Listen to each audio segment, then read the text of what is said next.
birthday today. I don't want you to sing, please. Thank you, Joe. You know, Ralph's been doing the telecast longer than some of you people are old. Yeah, that's amazing. So, yeah, so. Not you, Don. No.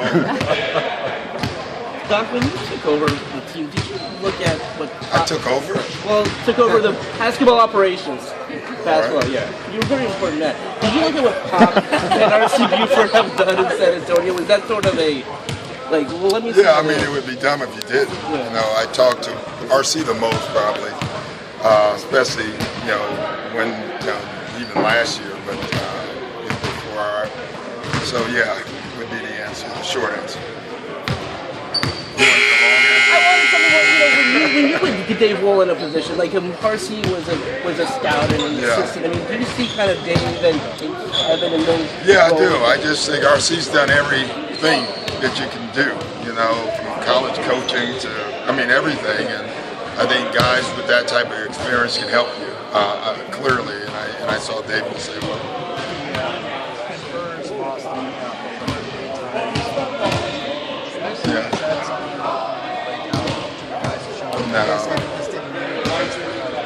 I don't think I need to do that, to be honest.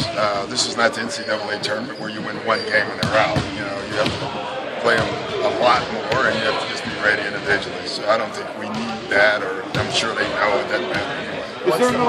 What's the mindset you need? Shut up, Dan, is basically what he was saying. It's been a theme for today. Yeah. The mindset that you need as a team. The same one. I mean, we're not going to change our mindset.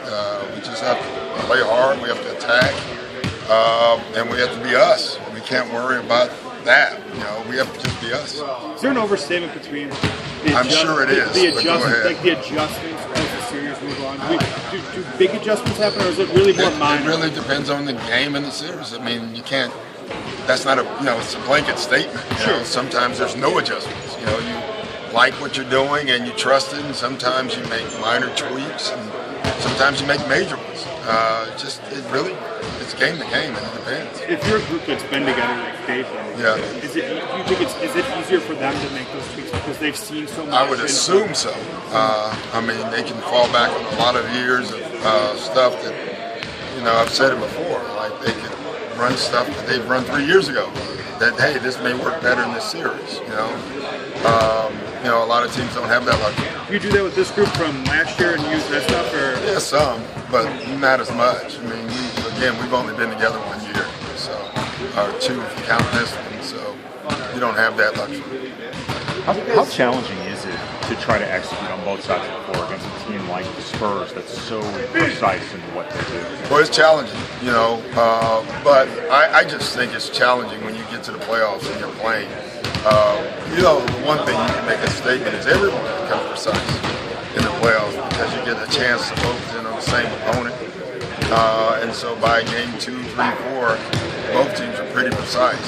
You know exactly what you want to do. They know exactly what they want to do, and whoever does it best is going to win the game. It seemed like in the immediate aftermath of that game, everyone is still pretty level-headed. It's just game one. We did what we were supposed to do. Is that a sign of maturity, or have they always been like that for years? I mean, in the 2 years I don't know. I mean, I don't know if they've always been like that or not, but that's how you have to be.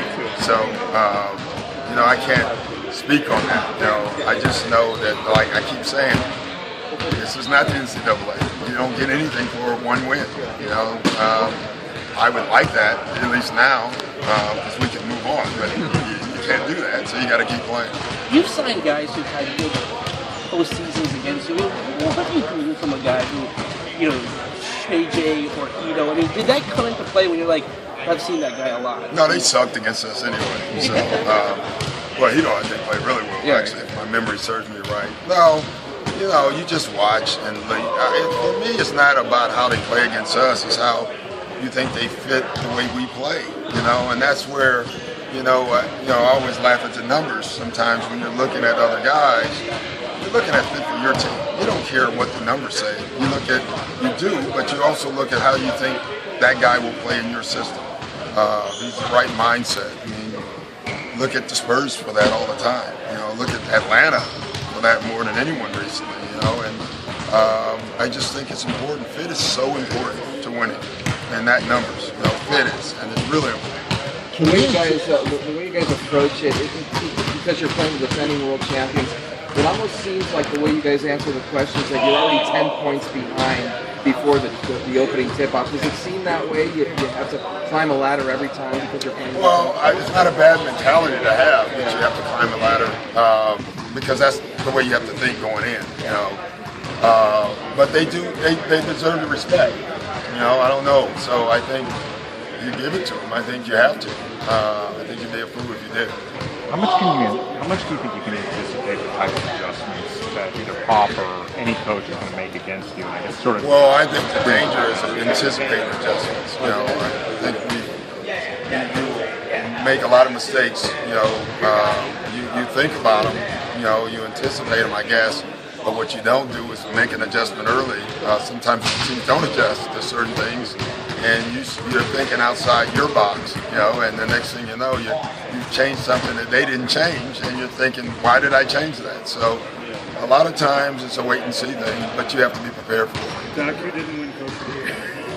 Like the Eagles are one. I didn't? You didn't win it, sorry. Probably because of all of his writings. Yeah, probably.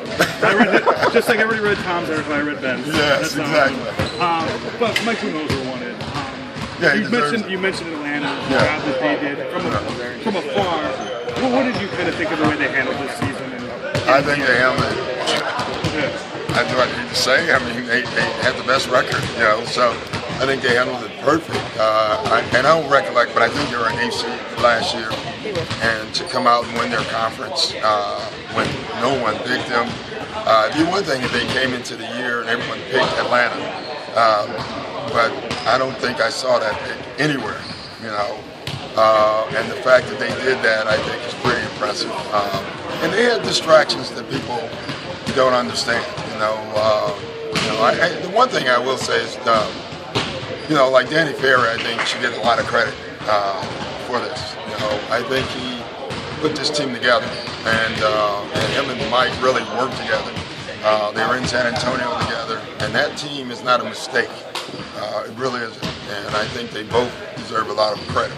Teams have talked about trying to replicate what the Spurs do. Ever. Is this as close as we've seen in a team in terms of style? Yeah, but they still do things a little different. I think everybody wants to do what the best teams are doing, and you can use the Spurs as an example. You can use other teams too. I think that's no secret, and it's in every sport. Doc, you only had one game in the last 7 days. At this point in the season, how much of an advantage is that? I don't know if it's an advantage because they haven't had many either, but the 2 days off was nice. From this point forward, it's every other day. That's still a day off in between every game, and that's nice as well. But the games are harder too. I mean, they're more intense. They take more out of you. So that's why playoffs are so good, is because there is rest in between, and guys are pretty much fresh, and that's probably why they played hard. What did you do with the way DJ handled all that hard DJ? Well, I don't think we've really seen it yet. We had a sampling of it the other night, but I wouldn't be shocked to see it more. I think he handled it the way he's handled it all year. He just goes up and tries to make them. And I think his teammates have handled it great as well. They just keep playing, and I think that's what we have to do. You don't talk about it.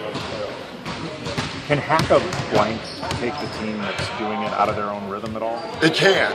I think they've done it enough, though, would be my guess. They're pretty good at it. And they play that same way anyway. I think it absolutely has hurt some teams that have done it against us. It's funny, some teams get mad. I remember the Memphis game early in the year where we won in Memphis. They actually literally got into an argument over it on the floor because they didn't want to do it. The staff wanted them to do it. They fouled, and it was only 3 fouls, and then they were mad because so it can backfire. But my guess is when the Spurs have done it, they've been pretty successful at it because they've done it for so long. They're probably the best at it, at doing it. Would you ever battle with the hottest? No. I mean, if we needed to, yeah. But we'll see. That's going to happen in the game. It happened for 30 seconds, I think, last year when they fouled DJ and we fouled Dwight Howard, and then I remember Kevin throwing the white towel and said, "Okay, that's good, that's good." But one day, hopefully, only this year probably is 2 teams with 4 free throws. It's going to go back and forth and back and forth, and then everyone's going to turn from the game. That could happen. Let's hope not. All right, Ralph. Happy 20th birthday to Ralph, everyone. Thanks, Doc.